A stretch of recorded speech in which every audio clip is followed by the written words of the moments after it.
The Haunted Cabin in the Woods. Once upon a time, there was a small secluded cabin deep in the woods.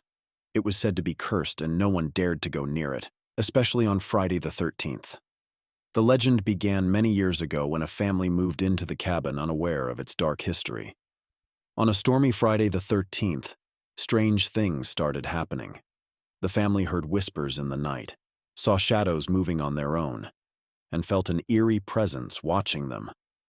The youngest child, Emily, claimed to see a ghostly figure of a woman in white who would appear at the foot of her bed every night. Desperate to understand what was happening, the family did some research and discovered that the cabin was built on the site of an old, abandoned cemetery. The woman in white was believed to be the spirit of a grieving mother who had lost her child and was buried there. As the days passed, the hauntings grew more intense. Objects would fly across the room, doors would slam shut on their own, and the temperature would drop suddenly. The family decided they couldn't take it anymore and planned to leave the cabin. On the night before they were set to leave, another Friday the 13th, the hauntings reached their peak. The ghostly figure appeared to Emily again, but this time, she spoke.